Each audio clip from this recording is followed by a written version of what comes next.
Assalamualaikum warahmatullahi wabarakatuh. Selamat pagi anak-anakku semua.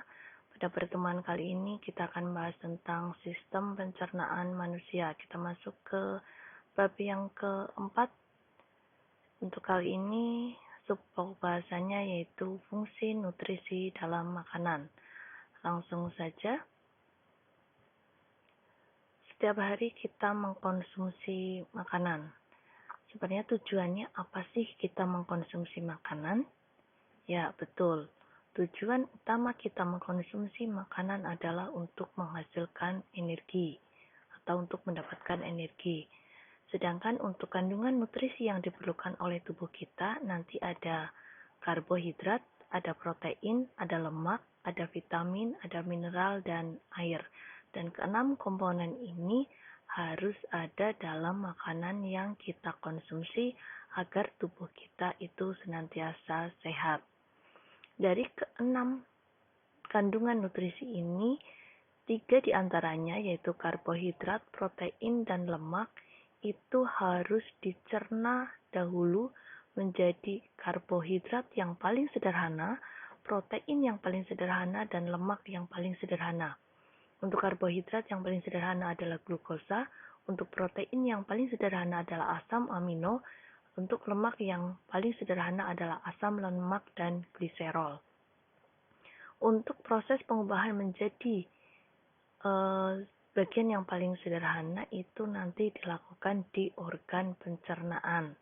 Sedangkan untuk vitamin, mineral, dan air, ini nanti ketika kita mengkonsumsinya, tubuh kita langsung bisa menyerapnya. Jadi tidak perlu disederhanakan lagi.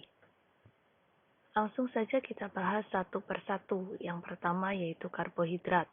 Nanti karbohidrat ada 3 jenis. Yang pertama gula, yang kedua amilum, yang ketiga serat. Gula merupakan karbohidrat yang paling sederhana.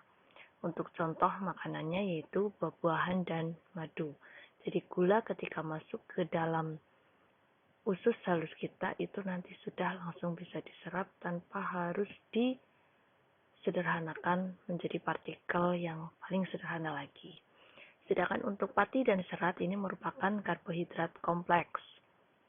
Bedanya, untuk pati atau amilum ini nanti semuanya itu bisa dirubah menjadi energi, sedangkan untuk serat ini karena tidak dapat dicerna oleh organ pencernaan, dia tidak dirubah semuanya menjadi energi. Tetapi bukan berarti itu tidak berfungsi, tetapi fungsinya yang lain adalah untuk merangsang aktivitas usus besar. Untuk contoh amilum itu ada kentang, nasi, jagung, dan umbi-umbian, sedangkan untuk serat contohnya ada roti gandum atau sereal dan sayuran. Untuk fungsi karbohidrat sendiri, yang utama sebenarnya adalah sebagai sumber energi. Fungsi yang kedua adalah mencegah terjadinya konstipasi atau sembelit. Ini tadi fungsi dari karbohidrat yang jenisnya serat. Kemudian untuk membatasi asupan kalori tubuh karena memberi rasa kenyang lebih lama. Jadi biasanya kalau kalian belum mengkonsumsi karbohidrat itu pasti masih merasakan lapar. Dan kalau kalian itu belum makan nasi itu namanya belum makan. Karena perut kamu masih merasakan lapar. Lanjut yang kedua yaitu protein. Protein nanti ada 2 jenis. Ada yang berasal dari tumbuhan atau disebut dengan nabati. Ada yang berasal dari hewan atau disebut dengan hewani. Untuk nabati itu contohnya adalah kacang-kacangan, bisa kedelai, bisa kacang hijau. Sedangkan untuk hewani itu bisa daging, bisa ikan, dan putih telur. Jadi diingat, untuk telur, putihnya itu merupakan protein, sedangkan kuningnya itu adalah lemak. Jadi kalau contoh protein, kalian sebutkan secara spesifik yaitu putih telur. Untuk fungsinya, sebagai sumber energi, ini komposisinya hampir sama dengan karbohidrat, tapi untuk protein ini fungsi yang utamanya yaitu mengganti sel-sel tubuh yang rusak.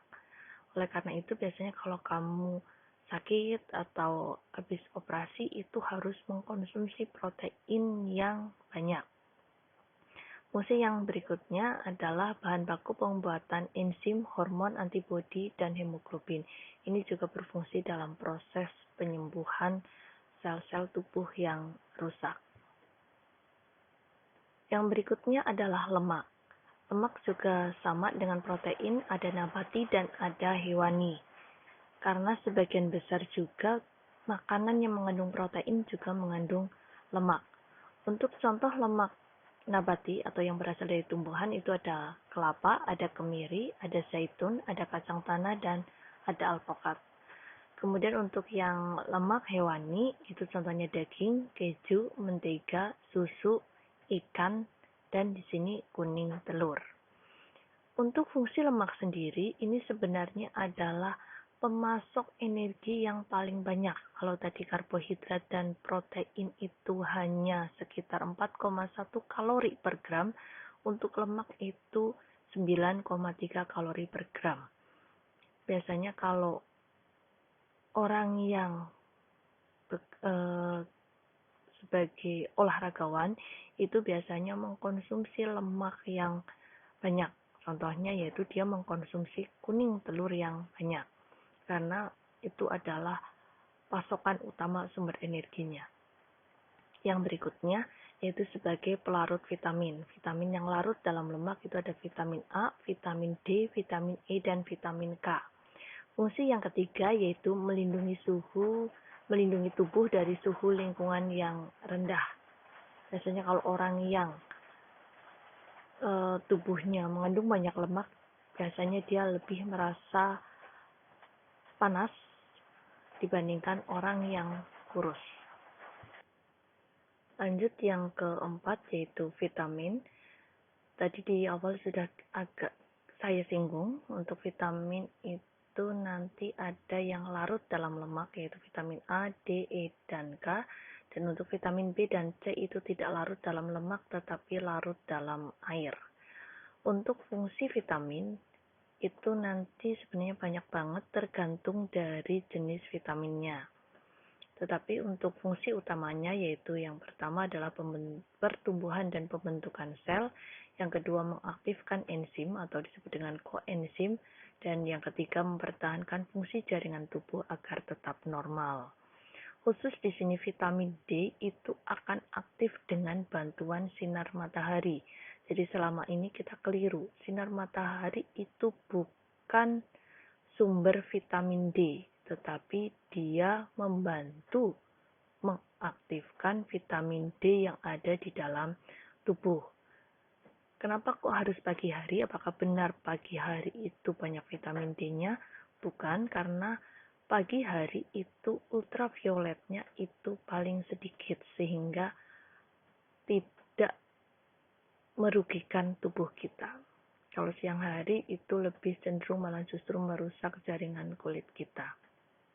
Jadi sekali lagi, vitamin D itu aktif dengan bantuan sinar matahari, bukan sinar matahari mengandung vitamin D. Yang berikutnya, untuk jenis-jenis vitamin, tadi berarti ada A, B, C, D, E, dan K. Untuk sumber dan manfaatnya silahkan kalian pelajari buku siswa halaman 173.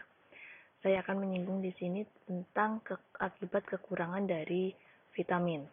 Kalau vitamin A itu lebih ke mata, jadi penglihatannya kabur. Vitamin B itu biasanya menyebabkan penyakit beri-beri.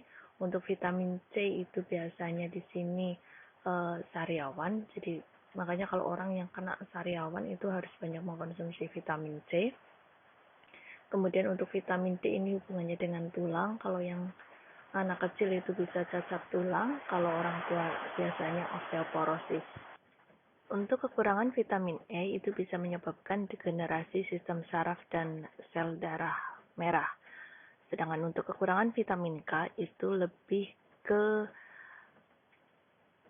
penggumpalan darah, atau nanti di sini untuk darah itu susah menggumpal. Jika terluka, darahnya akan susah untuk berhenti atau lambat untuk berhenti. Dan yang lainnya adalah kerusakan hati dan anemia. Untuk yang berikutnya yaitu mineral. Di Di sini mineral dibutuhkan tubuh dalam jumlah sedikit, tetapi bukan berarti tubuh kita tidak memerlukan mineral, karena mineral juga penting bagi tubuh, karena di sini berfungsi sebagai zat pengatur tubuh. Contoh mineral itu ada kalsium, fosfor, kalium, natrium, besi, iodium, dan seng. Untuk natrium biasanya ini pada garam, untuk besi itu ada pada sayuran, dan untuk yang lebih lengkapnya lagi, untuk sumber dan manfaatnya, silakan pelajari buku siswa halaman 177. Yang terakhir yaitu air. Tubuh kita itu 60% sampai 80% itu tersusun atas air. Dan tubuh kita itu membutuhkan 2,5 liter tiap harinya untuk mengganti cairan tubuh yang hilang. Bisa melalui keringat, uap air, dan urin. Untuk sumbernya bukan hanya dari air, tapi bisa juga berasal dari buah-buahan dan sayuran. Fungsi air yang pertama yaitu mengatur suhu tubuh, yang kedua menjaga kelembaban tubuh, yang ketiga pelarut dalam proses pencernaan, yang keempat media pengeluaran zat sisa. Di sini kalau yang mengatur suhu tubuh, biasanya kalau suhunya panas, tubuh kita itu mengeluarkan cairan dalam bentuk keringat, tapi kalau suhunya dingin itu biasanya tubuh kita mengeluarkan cairan dalam bentuk urin, dan cairan yang dikeluarkan itu adalah zat-zat sisa metabolisme. Kemudian untuk menjaga kelembaban tubuh, kalau tubuh kita kekurangan cairan, maka tubuh kita akan lebih kering, kulitnya terutama. Kemudian yang ketiga, pelarut dalam proses pencernaan. Ibaratnya ketika kamu membuat santan, kalau airnya sedikit, maka zat yang terlarut kan sedikit, atau zat yang bisa diserap sedikit. Tapi kalau kamu konsumsi banyak cairan, maka di situ pelarutnya itu akan lebih banyak. Dan yang keempat, media pengeluaran zat sisa tadi sudah saya sampaikan dalam bentuk keringat dan urin, itu adalah zat sisa metabolisme. Untuk pembahasan yang terakhir pada pertemuan kali ini, yaitu uji makanan. Sebelum kita simpulkan, nanti akan saya tayangkan video contoh proses uji makanan. Jadi menguji amilum, gula, protein, dan lemak. Karena kita tidak bisa mempraktekkan secara langsung, jadi saya akan tayangkan videonya terlebih dahulu. Untuk uji makanan itu biasanya digunakan untuk menguji makanan itu mengandung protein, lemak, amilum, ataupun gula. Untuk melakukan uji protein dan amilum, langkah yang pertama kalian lakukan itu adalah menghaluskan bahan makanan terlebih dahulu. Jadi dihaluskan semuanya sampai halus. Langkah yang berikutnya, makanan tersebut ditaruh di dalam dua tempat yang berbeda, karena nanti kita akan menguji protein dan amilum. Di situ ada nasi tadi yang pertama, yang berikutnya adalah singkong. Terus kemudian nanti yang ketiga adalah jagung.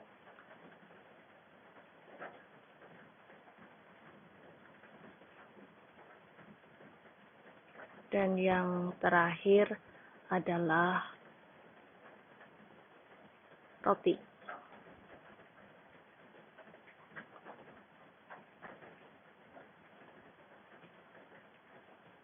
Kemudian keempat makanan itu ditetesi. Yang pertama adalah larutan biuret. Di sini kita akan menguji ada tidaknya protein. Kemudian yang kedua ditetesi dengan lugol. Di sini kita akan membuktikan ada tidaknya amilum. Kita lihat hasilnya setelah didiamkan beberapa saat, itu nanti akan mudah diamati. Saya percepat. Nah, di sini yang tadi ditetesi lugol berubah warnanya biru kehitaman. Sedangkan yang ditetesi biuret itu tidak terjadi perubahan warnanya. Biru di sini warna biru dari biuret itu sendiri. Jadi di sini tidak terjadi perubahan warna. Di sini dibuktikan bahwa nasi, singkong, jagung, dan roti itu mengandung amilum. Karena ketika ditetesi glukol, berubah warnanya menjadi biru kehitaman. Sekarang kita lanjutkan kembali ke yang tadi, yaitu lanjut yang telur. Di sini yang diuji berikutnya adalah telur, kemudian tempe,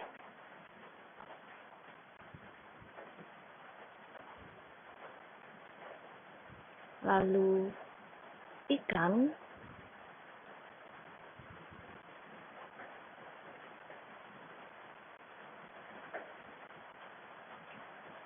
dan yang terakhir adalah ayam. Ini sama, tadi sudah dihaluskan terlebih dahulu.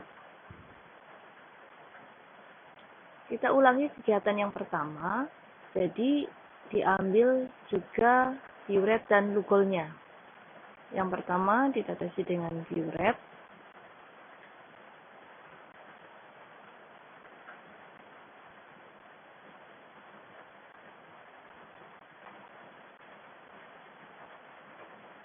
kemudian yang satunya ditetesi glukol. Saya ingatkan lagi, biuret itu untuk menguji ada tidaknya protein, sedangkan glukol itu untuk menguji ada tidaknya amilum. Nah, sekarang kita langsung lihat hasilnya. Nah, di sini ternyata yang ditetesi biuret itu yang berubah warna. Sedangkan yang ditetesi dengan glukol itu tidak berubah warna. Kuning di sini adalah warna glukol itu asli. Kalau ditetesi glukol berubah warna biru kehitaman, berarti itu baru menandakan bahwa ada amilum. Sedangkan di sini yang berubah warnanya itu yang ditetesi biuret. Jadi kalau ditetesi biuret itu warnanya berubah dari merah muda sampai ke ungu, itu berarti makanan tersebut mengandung protein. Dan di sini terbukti bahwa telur, tempe, ikan, dan ayam itu mengandung protein. Kita lanjut yang berikutnya, yaitu uji gula. Untuk uji gula, di sini disiapkan susu. Yang berikutnya adalah sirup. Terus yang ketiga adalah sari buah. Dan yang terakhir adalah nasi yang sudah dikunyah.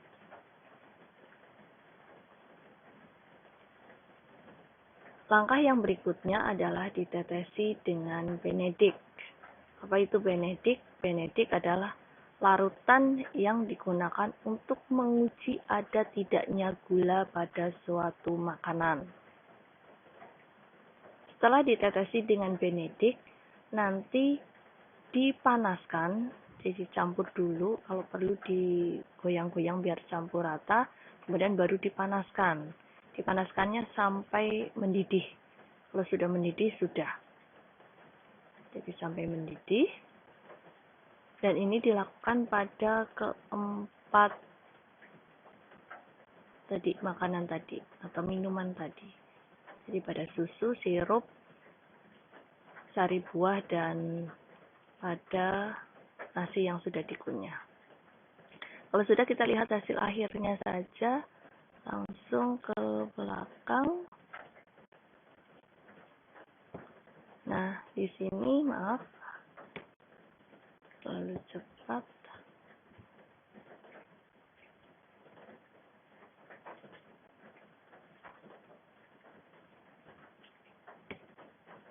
Di sini nampak keempatnya itu mengalami perubahan warna. Dari warna biru kehijauan sampai kuning ke merah bata. Di sini berarti membuktikan bahwa susu, sirup, sari buah, dan nasi yang dikunyah itu mengandung gula atau glukosa. Kemudian bagaimana jika uji lemak? Kita lihat video berikutnya. Untuk uji lemak, biasanya nanti sumber makanan yang akan dicek ada tidaknya lemak itu dioleskan pada kertas.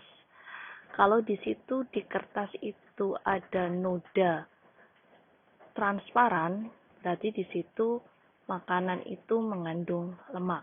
Silakan kamu coba sendiri di rumah untuk uji lemak. Sekarang kita kembali ke kesimpulan.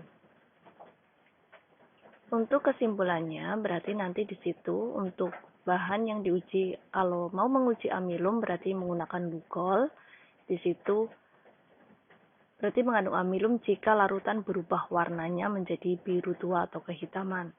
Gula itu biasanya menggunakan Benedict, larutannya berubah menjadi warna biru, kehijauan, atau kuning sampai merah bata.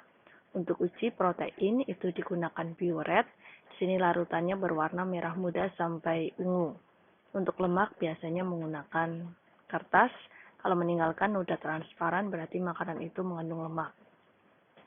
Demikian untuk pertemuan kali ini, kayaknya sudah terlalu panjang. Kita lanjutkan untuk yang pertemuan minggu depan, yaitu organ-organ pencernaan. Terima kasih, semoga bermanfaat, sukses selalu, semoga kesehatan selalu bersama kita semuanya. Wassalamualaikum warahmatullahi wabarakatuh.